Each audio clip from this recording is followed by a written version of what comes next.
শিল্পী জুয়েলার্স থেকে আপনাদের জন্য কিছু গোল্ডের লকেট সেট নিয়ে আসলাম, যেটা কিনা আপনারা যে কাউকে গিফট করতে পারছেন, কারণ এটার প্যাকেজিংটা এত সুন্দর একটা বক্স আছে এবং আপনি চাইলেই নিজেও কিন্তু এগুলো পড়তে পারছেন। খুব সুন্দর ডিজাইনের মধ্যে আছে। 22 kg এর মধ্যে আমরা পেয়ে যাচ্ছি এই ডিজাইনগুলো।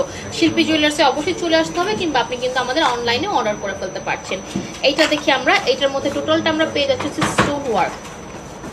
এটা আমরা স্টোন ওয়ার্কের মধ্যে টোটালটা পেয়ে যাচ্ছি। দেখো কি বিগ সাইজের একটা স্টোন ওয়ার্কের মধ্যে, এবং এই থাকছে আমাদের ইন টোটাল জিনিসটা। দেখো ইয়ারিংটা আমরা একটু ক্লোজ ভিউটা দেখি, এবং স্টোনটা কিন্তু একদম লক করা জারকানি স্টোনে আমরা পেয়ে যাচ্ছি। খুব সুন্দর দেখে মনে হচ্ছে কিন্তু একদম ডায়মন্ড, একদম ডায়মন্ড মনে হচ্ছে দেখে। এইটা আমরা দেখি, মানে শিল্পী জুয়েলার্স মানে কিন্তু ইউনিক কালেকশন। যেখানেই তাকাবা শিল্পী জুয়েলার্সের যে কর্নারে, সেই কর্নারটাই কিন্তু একদম ইউনিক। দেখো, এবং এগুলো শিল্পী জুয়েলার্স একদম সিগনেচার কালেকশন, যেটা কিনা আপনি বাংলাদেশ আর অন্য কোথাও পাচ্ছেন না। দেখো কি সুন্দর সুন্দর গোল্ড কালেকশন, মানে গোল্ডের মধ্যে নতুনত্ব কিন্তু একমাত্র শিল্পী জুয়েলার্সই তোমাদের জন্য নিয়ে এসেছে। এটা দেখি আমরা, এটা একটা বিগ সাইজের মধ্যে যাচ্ছে, যেটার মধ্যে আমরা রোডিয়াম পেয়ে যাচ্ছি, লকেট সেট পেয়ে যাচ্ছি আমরা এগুলো। দেন আমরা হচ্ছে একটা খুব সুন্দর সানফ্লাওয়ার ডিজাইনের মধ্যে দেখি। তো সানফ্লাওয়ার ডিজাইনের মধ্যে থাকছে, পোটাতে স্টোন ওয়ার্ক থাকছে, এবং এটার মধ্যে কিন্তু ম্যাট ফিনিশিং এবং গ্লসি ফিনিশিং, দুইটা ফিনিশিং আমরা পেয়ে যাচ্ছি শিল্পী জুয়েলার্স থেকে।